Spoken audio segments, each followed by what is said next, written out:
चलिए आज के क्लास में आप सभी का फिर से एक बार हार्दिक स्वागत है सुजीत कुमार स्तंभ क्लासेस चैनल पर। नहीं और आज का टॉपिक आप लोगों के सामने रहेगा। हम पढ़ा रहे हैं आपको आज एपी। एपी का नाम सुने हैं? जी सर, अरिथमेटिक प्रोग्रेशन इसका पूरा नाम होता है। एपी का पूरा फुल फॉर्म क्या होता है? Arithmetic progression. ठीक है? Yes sir. इसको हिंदी में क्या कहते हैं? समांतर श्रेणी। समांतर श्रेणी। समांतर श्रेणी 10th क्लास में पढ़े होंगे सब कोई। अरिथमेटिक सीरीज बोला जाता है। ठीक है? ठीक है। समांतर श्रेणी। श्रेणी। चलिए हम सबसे पहले एपी का डिफिनेशन जानते हैं। डिफिनेशन मतलब परिभाषा। परिभाषा कि इसका परिभाषा क्या है? एपी का मतलब क्या है? अरिथमेटिक प्रोग्रेशन, हिंदी में समांतर श्रेणी। अब क्या है एपी? जब तक हम ई नहीं जानेंगे तब तक एपी के बारे में कुछ आगे क्या होगा नहीं जानेंगे। नहीं। तो सबसे पहला एपी का डिफिनेशन हम जानेंगे। इसका डिफिनेशन हमारा ये कहता है कि अगर कोई भी दो लगातार पद के बीच का अंतर अगर हमेशा अगर एक समान हो, मतलब कहने का मतलब क्या कि एक ऐसा सीरीज दिया हुआ हो, एक पदों का ऐसा क्रम दिया हुआ हो जिसमें दो लगातार पद को अगर आपस में हम घटाते हैं तो रिजल्ट मेरा हमेशा अगर एक समान आता है, तब हम उसको समझते हैं कि हमारा किसमें है? एपी में है। एपी में। जैसे एग्जांपल में देखिए, डिफिनेशन क्लियर है? Yes sir. इसको हम एग्जांपल से बहुत अच्छा से समझेंगे। मान लेते हैं कि पहला पद अगर हम लेते हैं 2, ठीक, दूसरा पद 4, तीसरा 6, फिर 8, फिर 10, फिर 12। अगर इसी तरह से मान लेते हैं जाएगा, बहुत जा सकता है, कई टर्म तक जा सकता है, फिक्स भी कर सकते हैं कि मान ली 12 टर्म तक जाना है, 12 टर्म लेके जा सकते हैं। तो हमने क्या आपको डिफिनेशन बताया कि अगर दिए गए पदों के क्रम में दो पदों के बीच में अगर एक समान अंतर हो, यानी कि पदों का एक ऐसा क्रम जिसमें लगातार दो पदों के बीच में अगर हम देखते हैं अंतर, तो हमेशा एक समान आता है। जैसे देखिए यहाँ 2 के बाद क्या लिए हैं? 4। अब बताइए 2 और 4 का अंतर 2, 4 और 6 का अंतर 2, 6 और 8 का अंतर 2, 8 और 10 का अंतर। क्या यह अंतर हमेशा एक समान आ रहा है? तो इस प्रकार के सीरीज हमको जो भी मिलेगा तो हम समझ जाएंगे कि यह सीरीज किस में दिया है? समांतर श्रेणी यानी कि अरिथमेटिक प्रोग्रेशन यानी कि एपी। तो हम समझ गए कि यह सीरीज मेरा किस में है, तो हम लिख सकते हैं कि आर इन एपी। मतलब डिफिनेशन के आधार पर सबसे पहले पहचान गए हम यह मेरा है किस में? एपी में है। तो एपी में है। क्लियर है? अब देखिए, जब मान लेते हैं कि यहाँ से अगर एक टर्म जो जा रहा है, हो सकता है कि 10 टर्म तक भी जा सकता है, 20 टर्म तक भी जा सकता है, कई टर्म तक जा सकता है ना? जरूर। तो अब यहाँ से आप देखिए कि जब कई टर्म तक जाएगा तो सबसे पहला आप देखिए इसमें यहाँ पर इस पद को क्या कहेंगे हम? प्रथम पद। एपी का मतलब कोई भी अगर सीरीज का शुरुआत होगा तो पहला प्रथम पद हो गया, तो ये हो गया मेरा प्रथम पद, जिसको ए से डिनोट करते हैं। अब इस प्रथम पद को अगर हम कहेंगे तो या तो इसको हम ए से डिनोट कर सकते हैं या T1 से डिनोट करेंगे। ए या T1। अब देखिए इसके बाद जो ये हमारा अंतर आ रहा है, देख रहा है, यानी कि दो लगातार पद के बीच का जो अंतर आ रहा है उसको डिनोट करेंगे किससे? हम डी से। CD या D। Common difference. ठीक है? इसको अगर हिंदी में क्या बोलते हैं? सारवंतर। क्या बोलते हैं? सारवंतर हिंदी में। ऐसे हम लोग इसको सिंबल के रूप में याद करेंगे, CD या D या कॉमन डिफरेंस। तो अब देखिए CD या D या जो कॉमन डिफरेंस है, अगर इसका हम फॉर्मूला निकालना चाहेंगे CD या D का, तो ये जो 2 हमारा आया है CD या D है, और यहाँ CD या D हमारा कैसे आ रहा है? कोई भी पद को अगर हम ले करके उसके पहले वाला पद को अगर हम घटा दे रहे हैं तो मेरा क्या निकल रहा है? CD या D। यानी कि कॉमन डिफरेंस का फॉर्मूला हो जाएगा। कॉमन डिफरेंस या डिफरेंस का फॉर्मूला एनी टर्म क्या कहेंगे हम? Any term minus it's preceding term, यानी कि इसके पूर्व का पद। ठीक है? यानी कि कोई भी पद ले लीजिए जो आपको दिल है, अगर आप जान गए कि यह एपी में है तो उसमें से आप कोई भी पद लीजिए एक्सेप्ट प्रथम पद को छोड़ करके, क्योंकि प्रथम पद अगर आप ले लेंगे तो उसके पहले का पद थोड़ी नहीं है, वैसा होना चाहिए जो पूर्व पद हो। कोई पद लीजिए और उसके पूर्व पद को घटा दीजिए। क्या करना है? पूर्व पद को घटा तब हमारा क्या निकल जाएगा, ये सी डी या डी। तो इसका डेफिनेशन क्लियर है, इसका सूत्र क्लियर है ना। यानी कॉमन डिफरेंस अगर हमको एपी का निकालना हो तो क्या करेंगे, हम कोई भी पद लेंगे और उससे पूर्व वाले पद को घटा देंगे तो मेरा क्या निकल जाएगा, सी डी या डी निकल जाएगा। यानी कि एपी में मुख्य रूप से देखिए क्या को पद होता है, तो 3-4 टर्म है जिसकी जानकारी आपको होना जरूरी है। जैसे यहाँ पर हम अभी देख लिए कि अगर पहला पद है तो इसको हम लोग बोलेंगे प्रथम पद, या इंग्लिश में अगर बोलना हो तो इसी को क्या बोलेंगे, फर्स्ट टर्म।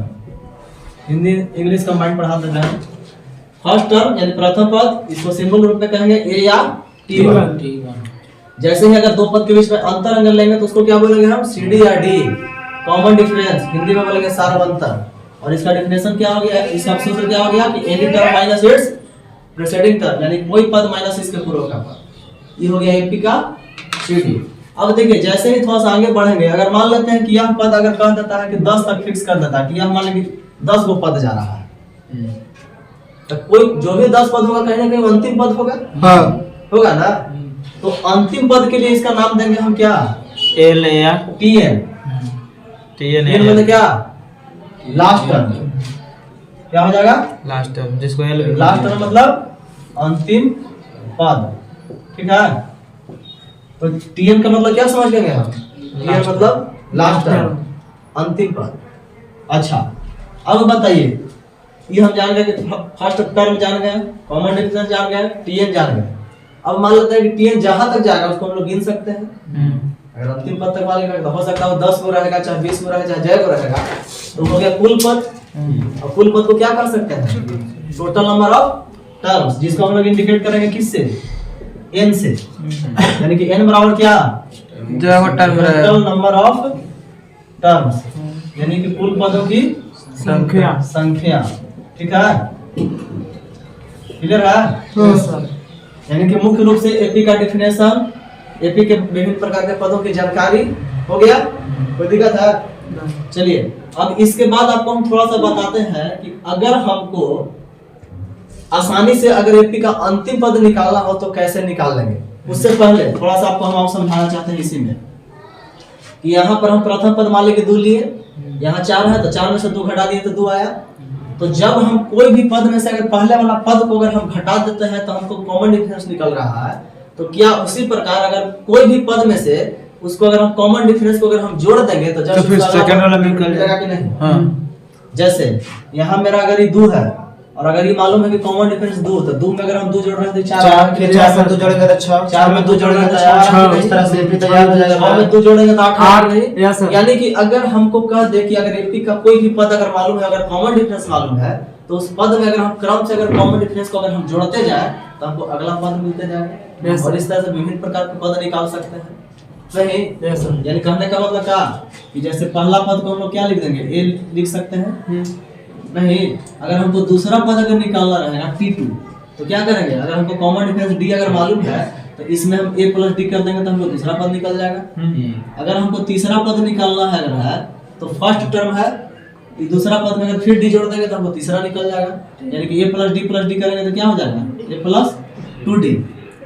क्लियर है ना बात। Yes sir. तो मुख्य रूप से इतना जानना जरूरी है कि प्रथम पद अगर कॉमन यानी कोई भी पद में अगर कॉमन डिफरेंस को अगर हम जोड़ते जाएंगे तो हमको उसका सीरीज बन जाएगा।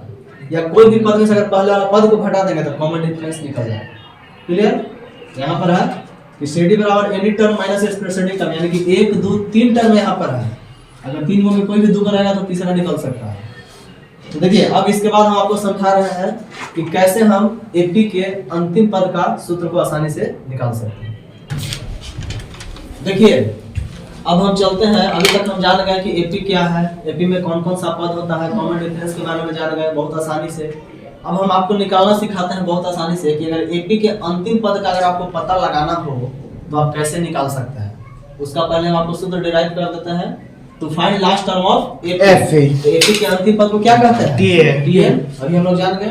अच्छा अभी आपको ये भी हम बता दिए हैं कि एपी के फर्स्ट टर्म को हम लोग T1 से इंडिकेट करते हैं या इसी को हम लोग A से इंडिकेट करते हैं।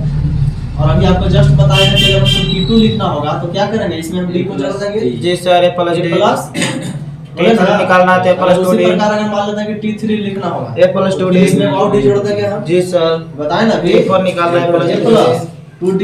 अगर हमको T4 निकालना हो बहुत आसान। क्या करेंगे हम A+3D हो जाएगा ना। Yes sir. तो अब देखिए हम थोड़ा सा बने यहाँ 4 को पद में, आप ध्यान से देखिए ये जो T1 है ये A है, लिखे हैं। क्या इसको ऐसे लिखा जा सकता है कि A+1 -1 गुना D। अगर हम लिख देंगे तो कोई दिक्कत नहीं। देखिए यहाँ 1 में से 1 गया था 0 में D से गुना किया था 0, A+0 बराबर A। कोई दिक्कत नहीं। क्या इसको ऐसे लिखा जा सकता है A+D को कि A+2 -1 गुना D होगा। जी सर। उसी प्रकार A+2D को ऐसे लिख सकते हैं हम A+3 -1 गुना D। D। बिल्कुल। क्या A+3D को ऐसे लिख सकते हैं A+4 -1 into D। गुना होगा। Yes sir. अब उसी प्रकार अगर मान लेते हैं कि हमको AP का 5वां पद यानी T5 निकालना हो हाँ। तो यहाँ पर क्या हो जाएगा A+4D। A+4D। अगर इसको हम चाहेंगे तो इसको लिख सकते हैं A+5 -1 into D। D। अब ध्यान से आप देखिए कि जब पहला पद हम लिख रहे हैं तो क्या किए हैं, पहला पद यानी कि A को जोड़ दिए हैं और जो पहला पद यहाँ 1 है तो 1 में से 1 घटा के D से गुना करेंगे। अगर हमको दूसरा पद लिखे हैं तो A+2 में से 1 घटा के D से गुना किए हैं। Yes sir. तीसरा पद अगर T3 जो लिखे हैं तो A+3 में से 1 घटा के D से गुना किए हैं। Yes sir. उसी प्रकार चौथा पद में क्या किए हैं कि A+4 में से 1 घटा के D से गुना D से गुना किए किए हैं। हैं। पांचवा में भी वही किए हैं कि A+5 में से 1 घटा के D गुना किए हैं। अगर यही प्रक्रिया अगर मान लेते हैं कि मेरा अगर चलते आएगा तो जब हमको nवां पद लिखना होगा यानी कि Tn पद अगर लिखना होगा तो उसी प्रकार ये भी होगा ना कि A+n में से 1 घटा के D से गुना करेंगे।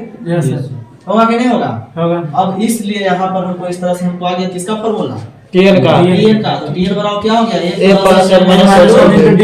जहाँ Tn बराबर Tn बराबर लास्ट पद, A बराबर A बराबर पहिला, फर्स्ट टर्म, n बराबर n बराबर total number of terms, D बराबर D बराबर common difference difference CD। CD या D। Yes, sir। 1 2 3 4 को पद हो गया ना। जी सर। तो ये आपके सामने सूत्र निकल गया। क्या निकला सूत्र? Tn बराबर Tn बराबर A+n-1 into D। D।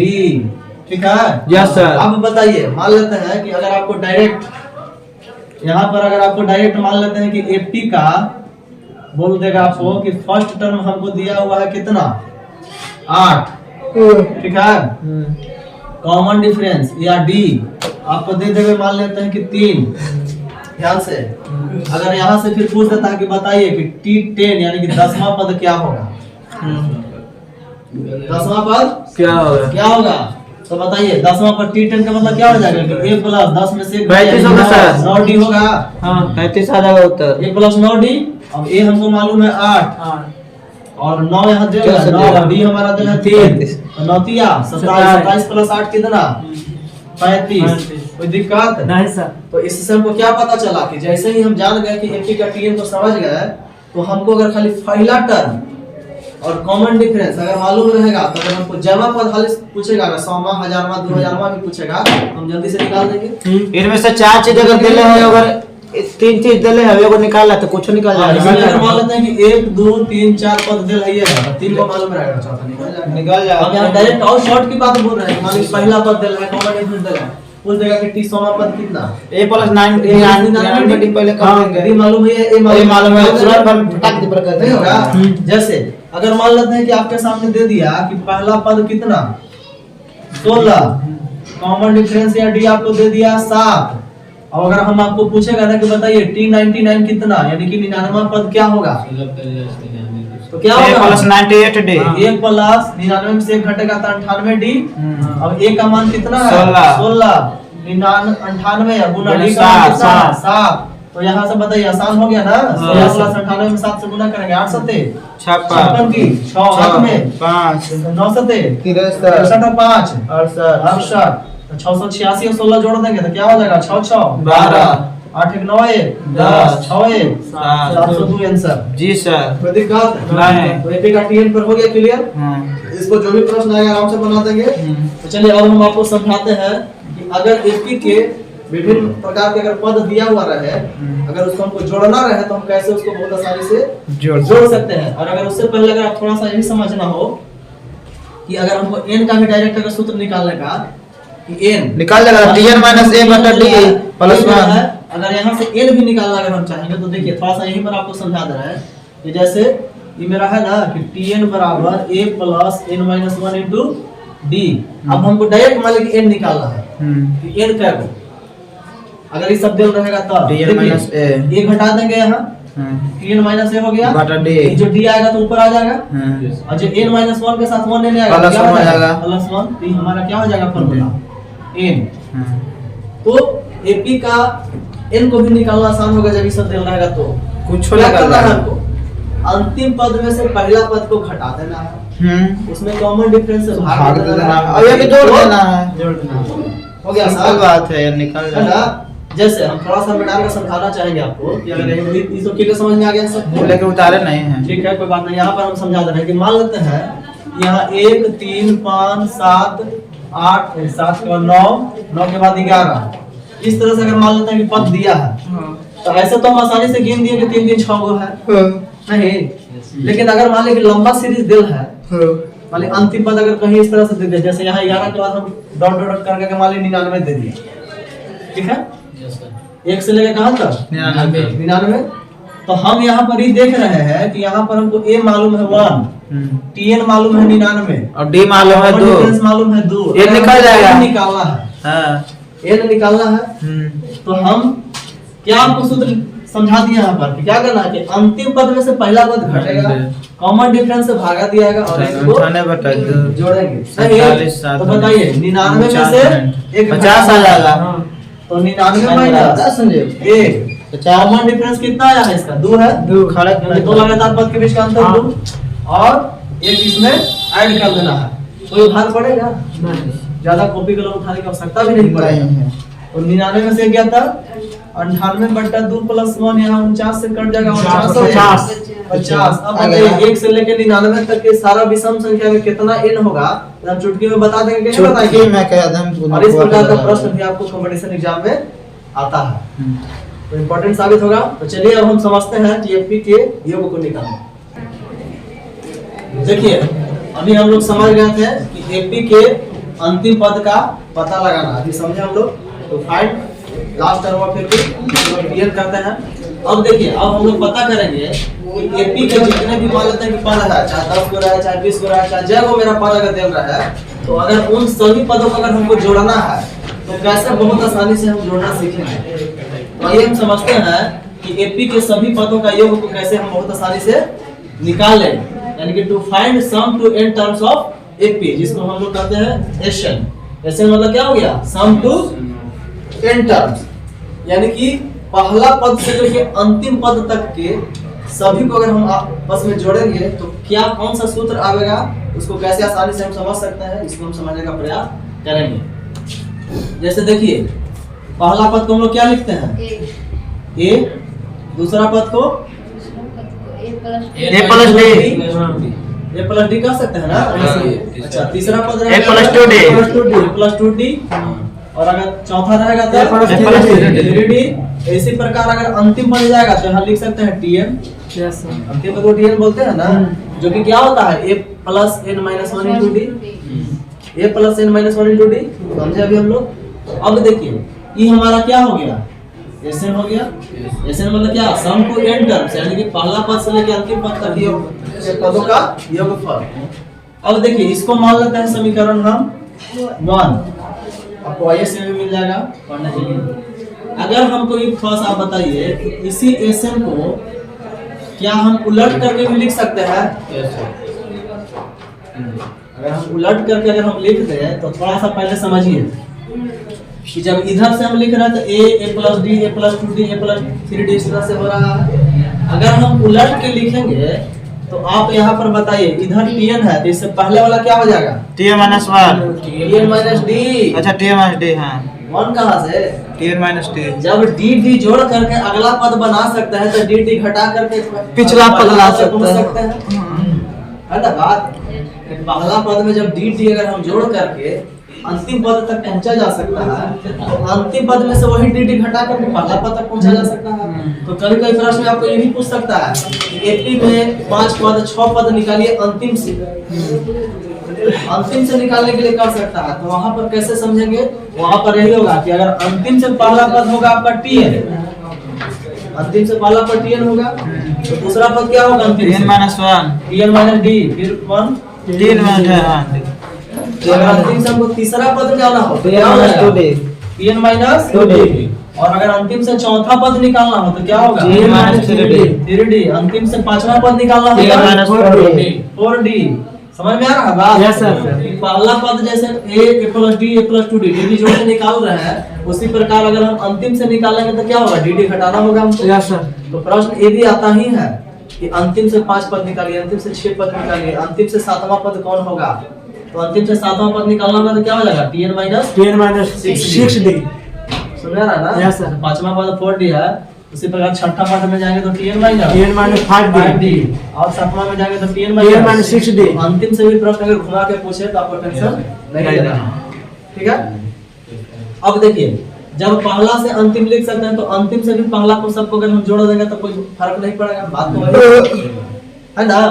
तो अब यहाँ से आपको हम ये दिखाना चाहते हैं कि इसी को हम पीछे से घुमा करके हम लिख रहे हैं। यहाँ पर क्या लिख देंगे Tn और यहाँ पर Tn minus Tn minus D D। दूसरा पद हुआ ना, Tn minus 2D। तीसरा में देखिए ध्यान से Tn minus 2D, यहाँ पर Tn minus 3D और यही प्रक्रिया यहाँ पर क्या आ जाएगा, लास्ट में आएगा तो ये तक आ जाएगा। Yes sir. क्योंकि जब ए से शुरू हुआ है अंतिम गया तो अंतिम से शुरू होगा कहाँ आएगा, ये पर आएगा ना। क्लियर है। अब इसी को हम क्या मान लेंगे, समीकरण 2 क्या मानेंगे, समीकरण 2 मान लेंगे। अब देखिए, अब ध्यान से अगर ये देखा जाए, अगर मान लेते हैं कि ये दोनों को अगर हम आपस में ऐड कर दें, क्या करते हैं अभी तुरंत ये दोनों को आपस में जोड़ दें, समीकरण 1 और समीकरण 2 को अगर हम जोड़ देंगे तो SN मिलकर क्या हो जाएगा 2SN होगा। Yes sir. अब बताइए इसको जोड़ेंगे तो क्या होगा ये प्लस Tn। अब बताइए dd सब में खत्म होगा। Yes sir. ध्यान से dd खत्म हो जाएगा। इसका मतलब है कि हर एक टर्म में अगर हम देख रहे हैं तो यहाँ से भी हमको a प्लस Tn आएगा, यहाँ से भी हमको a प्लस Tn आएगा, यहाँ से भी हमको a प्लस Tn आएगा और यही प्रक्रिया कहाँ तक जाएगा, अंतिम पद तक जाएगा। यानी कि यही चीज हमको कहाँ जाएगा, या 2n टर्म्स तक चला जाएगा, क्योंकि टोटल पद तो n है ना। Yes sir. कुल पद।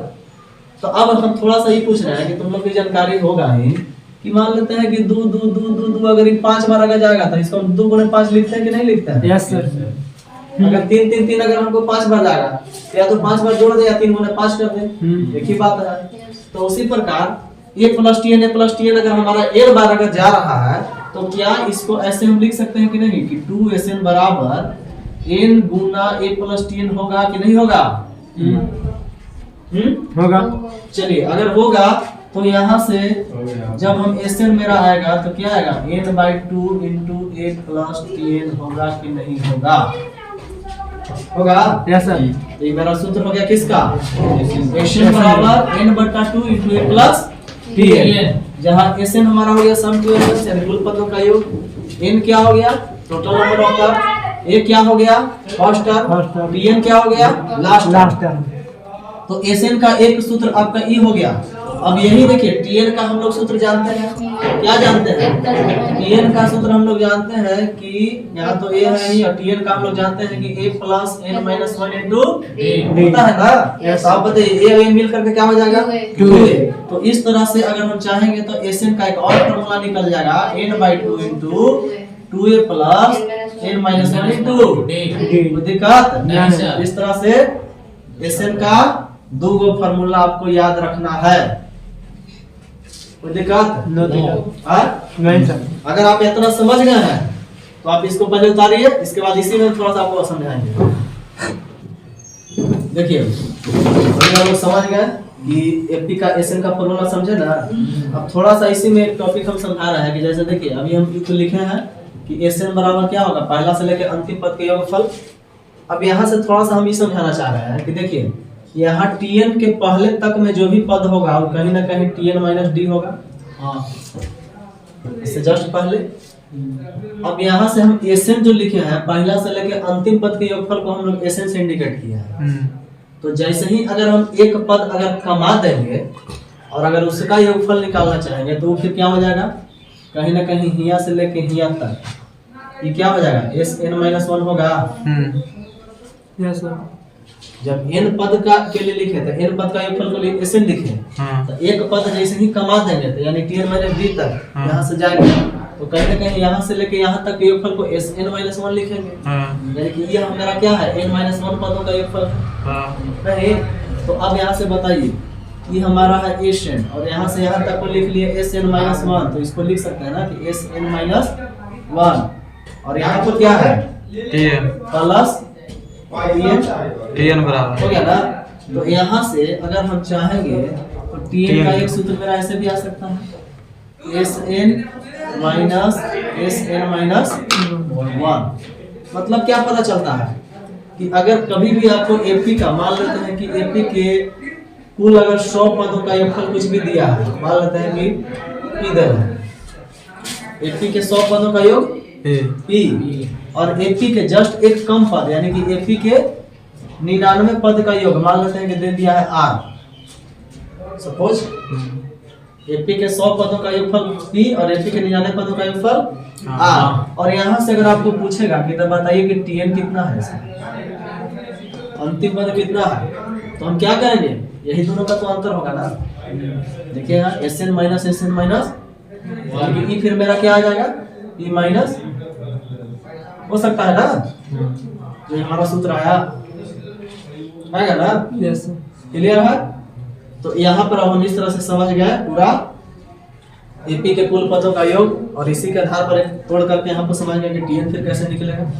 अब देखिए इसके बाद हम आपको इसका एक एग्जाम्पल अगर आपको मान लीजिए दिया जाए, एग्जाम्पल तो दिया नहीं है, अगर एग्जाम्पल अगर इस तरह से दे देता है कि 2 + 4 + 6 + 8 + 10, और इस तरह से मान लेते हैं कि लास्ट में दे दिया 102, लास्ट में क्या दे दिया 102, तो यहाँ से लेके पूरा पद को अगर हमको डायरेक्ट जोड़ना है 2 से लेके 102 तक नहीं, तो सबसे पहले तो हम पता करेंगे कि जैसे मेरा परीक्षा में प्रश्न अगर इस तरह से दे दिया तो हम पहले ही जानेंगे कि हम मेरा एपी में है कि नहीं है। तो देखते ही पता चल जाएगा कि जब 2 4 6 8 जा रहा है तो पदों के बीच में समान अंतर है, तो ये मेरा एपी में है, ये कंफर्म हो गया। अब उसके बाद हम देखेंगे कि इसमें दिया क्या क्या है मेरा, तो दिया क्या क्या है, ए का मान देगा कितना, कॉमन डिफरेंस कितना 2, लास्ट टर्म कितना 102, हमको एन मालूम है, एन मालूम कहाँ है, नहीं मालूम है, ठीक है। चलिए एन नहीं मालूम है, अब हमको अगर पूछ देता है कि सबको जोड़ना है तो एन मालूम रहेगा तब ना जोड़ेंगे। लेकिन यहाँ से आप देखिए जो हम एसएन का एक फार्मूला लिखवाया है, एसएन का एक फार्मूला क्या लिखवाया है, n/2 into a plus tn। इसमें देखिए a और tn मालूम है लेकिन n नहीं मालूम है। या इसी का एक और फार्मूला क्या है, Sn बराबर n/2 into 2a plus n minus 1 into d। यहाँ से देखिए a मालूम है, d मालूम हमको है, लेकिन n मालूम नहीं है, तो 10 बराबर Sn तो अब n हमको हर हाल में मालूम होना चाहिए ना। n निकालने के लिए जस्ट हम tn का फार्मूला मैं आपको बता दिए हैं कि n कैसे निकलेगा, 10 बराबर Sn माइनस अंतिम पद में से पहला पद को घटाएंगे, यानी कि tn माइनस a भागा किसे देंगे, कॉमन डिफरेंस से, और एक को जोड़ेंगे, बताया ना। तो हम यहाँ से n निकाल लेंगे, 102 में से कितना घट गया 2, किससे भागा दियागा, कॉमन डिफरेंस 2 है, तो प्लस 1 यहाँ 51 आ जाएगा। 102 में से 2 गया था कितना 100 में 2 से भाग देंगे तो कितना 50 में जोड़ेंगे तो कितना 51, तो हमको n का मान निकल गया 51। जब n मालूम चल गया तो हम इस पर चाहे इस पर कोई पर भी रख देंगे।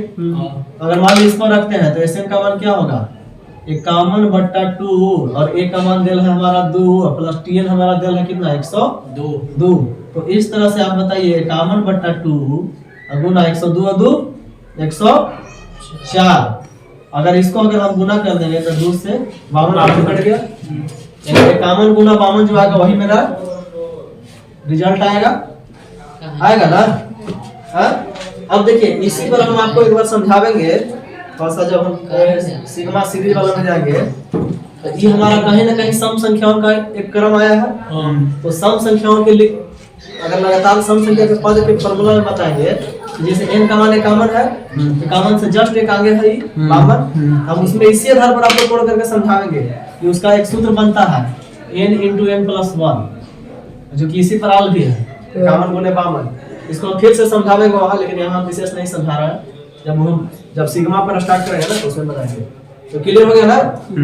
तो इस प्रकार के एपी के योग पर, अंतर पर, अंतिम पद पर कुछ भी रहेगा तो आसानी से बना लेंगे सब चीज। जी सर। अब देखिए एपी का हम थोड़ा सा एक और पद के बारे में प्रश्न आता है, उस पर हम चर्चा करते हैं, एपी का माध्य को निकालना। तो चलिए हम आगे देखते हैं। देखिए अभी हम लोग ये जान गए कि एपी का योग निकालना बहुत आसानी से समझ गए। अब हम लोग समझेगा कोई चीज, एपी का मीन निकालना, मीन मारना। तो अब हम टॉपिक इसका देने जा रहे हैं कि एपी का माध्य निकालना। माध्य को इंग्लिश में क्या बोलते हैं? मीन। ठीक है, यानी कि इसको अगर इंग्लिश में लिखना होगा तो लिखेंगे to find mean of AP, जिसको हम लोग कहते हैं एएम। एम मतलब अरिथमेटिक मीन। ठीक है, एम मतलब क्या? Arithmetic mean. अगर इसको हिंदी में पूछेगा तो होगा कौन सी? समांतर माध्य। ठीक ना? शॉर्ट में क्या हो जाएगा? एएम। एएम यानी कि टॉपिक में ही रहेगा कि अगर हमको एपी में कोई भी अगर हमको दो पद दिल रहेगा तो उसका समांतर माध्य कैसे निकालेंगे, how to find arithmetic mean of AP, यानी एपी का समांतर माध्य को हम कैसे पता करें वेरी इजीली, बहुत ही आसानी से। ठीक ना? तो देखिए इसको मैं आपको समझाने का प्रयास करता हूं, एकदम चुटकी बस अब बेसिक से आपको समझाना प्रूफ करके। मान लेते हैं कि मेरे पास एक टर्म है और एक बी टर्म। क्या है? ए है और बी। मेरे पास एक ए है और एक बी। अच्छा, अब माध्य का मतलब क्या होता है? बीच वाला, जो बीचे बीच होता है वही माध्य होता है। नहीं, जैसे अगर तुम दोनों के बीच में अगर कहेंगे तो गौतम, तो अब उसी प्रकार ए और बी कि जब माध्य आएगा तो बीचों बीच टर्म आएगा, तो इसको मान लेते हैं कि हम बीच में रख देते हैं ए एम। ठीक, ए और बी का हमको अगर समांतर माध्य निकालना है तो माध्य होता है बीचों बीच वाला। चलिए मान लेते हैं कि इसका माध्य है मेरा ए एम है। अच्छा, और जब हम ये जान रहे हैं कि ए और बी हमारा किस में है? एपी में है, क्योंकि एपी का दो पद है और उसी का हमको अरिथमेटिक मीन निकालना है। तो बीच में जो भी पद रख देंगे कहीं ना कहीं फिर अभी तीन पद बन जाएगा और तीनों पद फिर हमारा एपी में हो जाएगा, यानी कि ए एम और बी क्या हो जाएगा? एपी में। तो हम इसको लिख सकते हैं ना कि ए एम और बी आर इन एपी में हो गया। जब एपी में हो गया तो हमको ये मालूम है कि कोई भी दो लगातार पद के बीच का अंतर, जिसको हम लोग कहते हैं सार्व अंतर, इंग्लिश में बोलते हैं कॉमन डिफरेंस या डिफरेंस, वो हमारा क्या होता है? हमेशा एक समान होता है। नहीं, तो ए और ए एम अगर इसका यहाँ से हम कॉमन डिफरेंस निकालेंगे तो क्या होगा? कोई भी पद माइनस इसके पहले का पद होगा। अब बताइए यहाँ से हम ये दोनों का अगर कॉमन डिफरेंस बी माइनस ए, तो इसका क्या हो जाएगा? बी माइनस होगा कि नहीं होगा? और कॉमन डिफरेंस हमेशा क्या होता है? समान किया समान, हमेशा बराबर होता है। तो ये और ये आपस में फिर बराबर हो जाएगा, क्योंकि ये भी कॉमन डिफरेंस, ये भी कॉमन डिफरेंस, और ये एपी का तो लिख सकते हैं हम ए माइनस ए बराबर बी माइनस ए। कोई दिक्कत? अब बताइए इस ए एम को हम इधर ले आते हैं और ए को इधर ले आते हैं, तो इससे क्या होगा? ए एम प्लस एम हो जाएगा और यह माइनस एम वाला हो जाएगा तो क्या हो जाएगा? ये प्लस भी होगा और एम मिलकर के क्या हो जाएगा? 2m होगा। और यहाँ से क्या होगा? इस तरह से अगर हमको एम निकालना हो तो क्या हमको आया? a प्लस बी बटा 2, यानी कि समांतर माध्य का हमको फाइनल फॉर्मूला क्या बन गया? a प्लस बी बटा 2। तो देखिए ये तो हम प्रूफ करके आपको इतना दिखाए, लेकिन फाइनल क्या हुआ कि जो मेरा दो पद दे था कहीं ना कहीं दोनों का योगफल मैं 2 से भागा दे दिया, यानी कि उसको आधा कर दिए, तो मेरा क्या निकल गया? अरिथमेटिक मीन निकल गया। नहीं, जैसे एग्जांपल में अगर आपको इस तरह से कोई दे दे कि 4 और 6 अगर हमको एपी में है तो इसका अरिथमेटिक मीन क्या होगा? तो बताइए 4 और 6 का अरिथमेटिक मीन 6 4 10/2 4 प्लस 6 बट्टा 5 जो करेंगे ना तो 6 4 10/2 बराबर कितना रिजल्ट आएगा 5 5 4 और 6 के बीच में है कि नहीं है। Yes sir. अगर मान लेते हैं कि एग्जांपल में आपको दे देता है कि 8 और 12 इसका हमको अरिथमेटिक मीन बताना 10 आएगा तो क्या होगा 10 अरिथमेटिक मीन बराबर 8 प्लस 12/2 12 8 20 20/2 बराबर 10 होगा। Yes sir. 10 हमारा 8 12 के बीच में है कि नहीं है है तो समझ में आ गया। 7 8 अगर कहेगा तो आप 7 प्लस 8 को जोड़ेंगे 2 से भाग देंगे 8 7 15 15/2 बराबर 7.2 7 हाँ सर। ठीक है। तो अरिथमेटिक मीन निकालना भी आसानी से क्लियर हो गया। क्या किए हम दोनों पदों को जोड़ करके 2 से भागा दिए। एक बार हम जितना अभी तक पढ़ा है संक्षेप में फटाफट रिकॉल करते हैं। एपी का मतलब क्या अरिथमेटिक रिलेशन हिंदी में क्या बोलते हैं समांतर समांतर श्रेणी। डेफिनेशन क्या बोले हैं दो लगातार के बीच का अंतर एक समान होना चाहिए और वो अंतर जो एक समान होता है उसको क्या बोलते हैं डी कॉमन डिफरेंस सीडी या डी। एपी में मुख्य पद की जानकारी पहला प्रथम पद जिसको हम लोग फर्स्ट टर्म कहते हैं ए या T1 से इंडिकेट करेंगे। कॉमन डिफरेंस को सीडी या डी से इंडिकेट करेंगे। लास्ट हो गया एनी पद माइनस उसके पहले का पद। अंतिम पद टीएन से इंडिकेट करेंगे जिसको बोलेंगे last term. Total number of terms यानी कुल पदों की संख्या को हम लोग एन से इंडिकेट करेंगे टोटल नंबर ऑफ टर्म। इसके बाद हमने जाना कि टीएन कैसे निकाले तो टीएन का क्या सूत्र बनाया मैंने टीएन बराबर एक plus N minus 1 into D. उसमें 4 पद में कोई भी 3 पद मालूम है तो आसानी से निकाल लेंगे। उसी में हमने एन निकालना आसानी से जाना कि टीएन में से फर्स्ट टर्म घटाएंगे यानी कि एन का मान क्या टीएन माइनस ए बट्टा सीडी प्लस 1 क्लियर है ना। Yes sir.